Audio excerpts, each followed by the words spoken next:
call them Gino's gems. And Gino, you got one dialed up for us today. You're up, man. Go for it.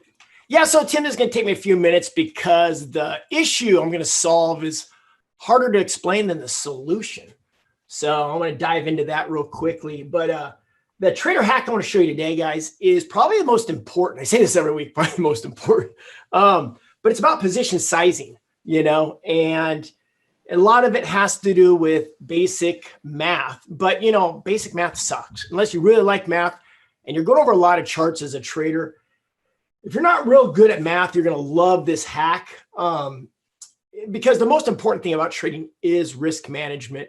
And you guys have seen me, I've seen probably I don't know, a million times, Tim, and you've probably seen this too, is position sizing is your first line of defense when it comes to risk.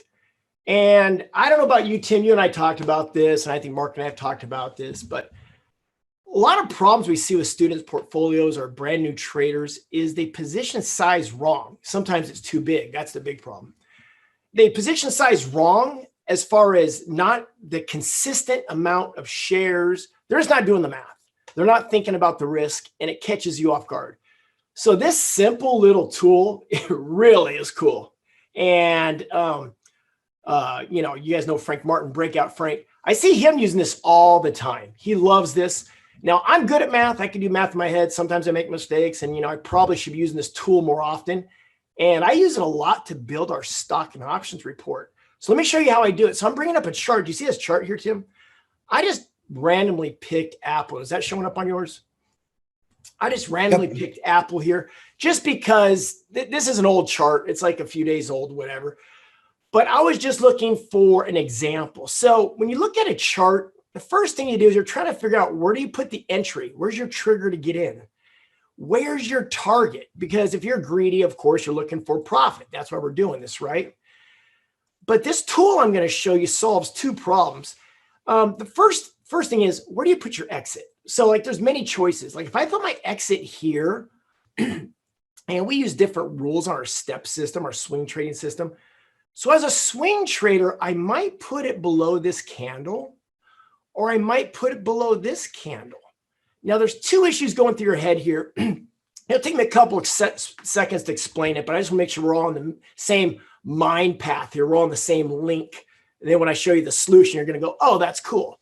So if I put my stop loss here, it's kind of close to the entry, but look at how big the reward is to my stop loss. That's a good risk reward ratio, right? But if I put my stop way down here, it gives it room. It's definitely a stronger support down here, less chance of getting. So if I get in here and it goes, less chance of getting stopped out, right?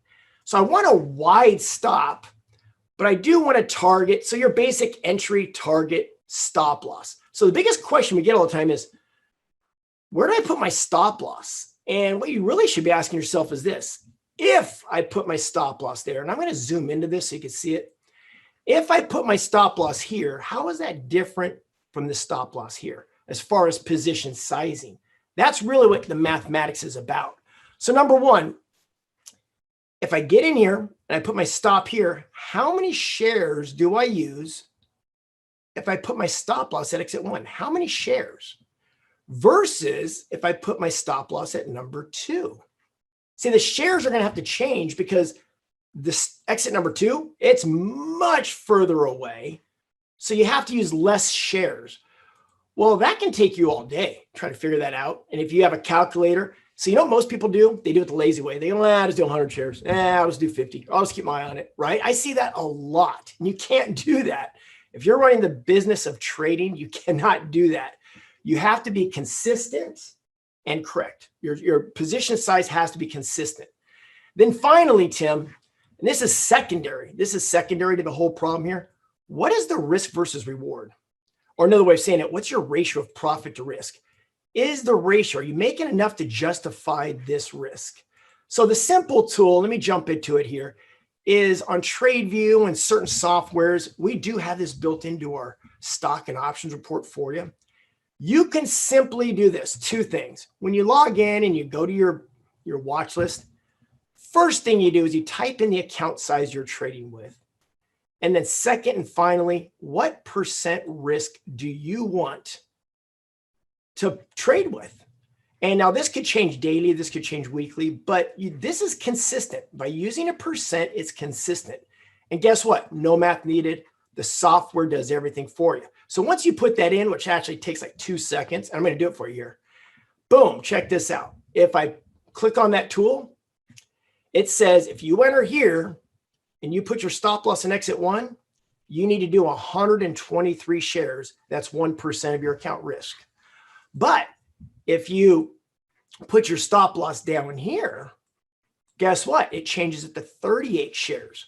No math needed. It's still 1% of your portfolio risk. You don't have to figure out how many shares. It's perfect right to the share amount.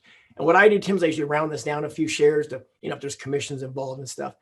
Secondly, let me go back to that. See my stop loss here of 123 shares? It also tells you my risk reward ratio is 1-6, which means I'm going to make $1.6 for every dollar I risk. So that's a good risk reward ratio. It's not quite 2-to-1, but it's better than 1-to-1. But if I put my stop loss down here, it drops my risk reward to 50 cents on the dollar, which isn't real good. So watch how easy it is to set up. This is so easy.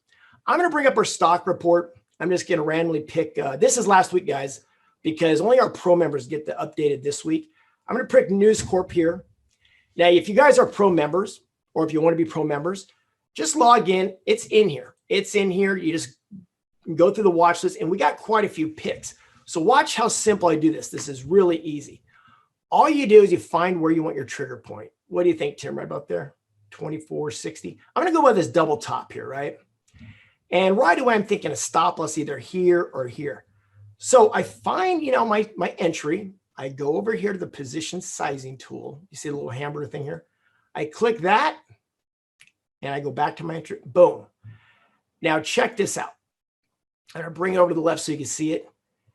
If I put my trigger right here at 24.60, and I can adjust it, I'm going to move my target up to the top of these candles. Now, I'm not worried about my target right now. You see how this little settings button pops up? I'm just going to pick a random, I don't know, let's say a $15,000 account, step 1. And final step, I'm just going to say, I don't know, 1%. 1% of my account. And I can even say 1.5, I don't know, 1.5, whatever it is, keep that consistent. I'm going to use that percentage on every trade. I hit OK, and there you go. So if I put my stop loss below this candle right here, 330 shares is 1% of my account. If I put it below this one, 151 shares is 1% of my account. So my risk is consistent. Even if I put my stop loss way down here, guess what? 73 shares. I didn't have to do any math. Isn't that nice? I didn't have to do any math, and I could literally, and I'm going to say, okay, now what about my risk reward? My risk reward here is 53 cents on the dollar. Don't like that. If I go right here, that's a 1-to-1 risk reward with 146 shares. What if I do like a breakout Frank trade just below this one? Now there's a Frank trade right there. 2-to-1 risk reward. See, my reward's twice as big as my risk. 292 shares and done. Now, last thing, Tim, watch how easy it is. Once I've typed it in there, I can just go to the next stock. Here's RF. I'm going to put my trigger. I'm going to grab my trigger. I'm going to put it right there. Let me put this to the side so you can see it. And I want my stop loss right there. 175 shares. Done. Now I want a 2-to-1 risk reward. I'm going to bring this up to here. Let's say 1.5 risk reward. Right there. Done. So here's my target, 1.5 to 1. You know what? I want to put my stop loss a little farther. 129 shares. Done. So I could literally just click any stock now, and all I have to do is hit my position sizer, trigger there, and I'm going to put my stop loss right. I'm going to move this aside so you can see it. I'm going to put it, that's pretty logical, right there. Based on that, 42 shares. Math is done, and if I click my settings, I'm set at 1.5% risk on a $15,000 account. Simple as that. Like I said, the solution is much faster than the problem, but that is so important that you use a tool like that. Finally, Tim, you're saying, but what if I do options? We'll get into this next week, but you see my shares here, like it says, let me move this to the side a little more. 39 shares, you'd be using a 39 delta. If I put my Stop loss closer, 59 shares. I use a 59 delta. So I'd buy a call with a 59 delta or 2 calls with a 30 delta. That's your delta or your shares for your option traders out there.